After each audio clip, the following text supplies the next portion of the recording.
नमस्कार, मी कादंबरी जाधव आणि स्वागत आहे तुमच्या सर्वांचं माझ्या यूट्यूब चॅनलमध्ये. आपण भगवद्गीतेतील श्लोकांचा अभ्यास करत होतो. तर आपला अर्जुन विषाद योग पूर्ण झालेला आहे. सांख्य योग मधील आपले 28 श्लोक पूर्ण झालेले आहेत. आज आपण पाहणार आहोत 29वा श्लोक. तो सुरू करूयात राधे राधे म्हणून. आश्चर्यवत पश्चाती कश्चित एनम आश्चर्यवत वदति तथा एवच अन्यः आश्चर्यवच्च एनम अन्यः शृणोति श्रुत्वा अपि एनम वेद न च एव कश्चित. म्हणजेच कोणी या आत्म्याकडे विस्मयकारक म्हणून पाहतात, कोणी याचे वर्णन अद्भुत म्हणून करतात आणि कोणी याच्याविषयी आश्चर्यकारक म्हणून ऐकतात. परंतु दुसरे असे आहेत की जे त्याच्याविषयी ऐकल्यावरही त्याला मुळीच जाणू शकत नाही. बरेच लोक आत्म्याबद्दल ऐकतात, वाचतात, बोलतात, चर्चाही करतात, पण प्रत्यक्ष अनुभवाने आत्म्याला ओळखणे खूप कठीण आहे. त्यामुळे हा आत्मसाक्षात्कारही फार थोड्या किंवा कमी लोकांनाच येतो.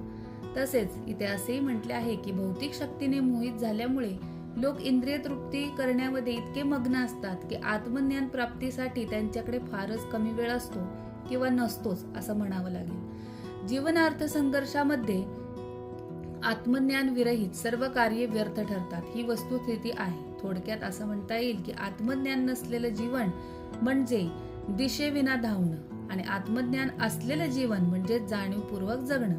एखाद्याला एखादी गोष्ट करतोय ती कशासाठी, मी या संघर्षामध्ये उतरलोय कशासाठी, हेच जर माहीत नसेल तर त्या संघर्षाला, मेहनतीला काही अर्थ उरेल का?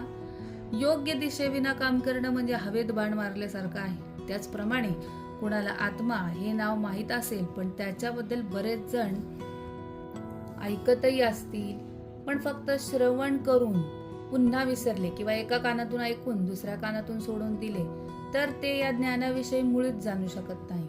भौतिक दुःखातून सुटण्यासाठी मनुष्याने आत्म्याचा विचार करणे किंवा त्याचे ज्ञान मिळवणे, आत्मज्ञान मिळवणे हे फार आवश्यक आहे. याच्याबाबत बऱ्याच लोकांना कल्पनाही नाही किंवा असेही होते की काही लोक प्रवचने, सत्संग ऐकतात परंतु अज्ञानवश असल्यामुळे आत्मा आणि परमात्मा यांच्या परिणामातील भेद ते जाणू शकत नाही.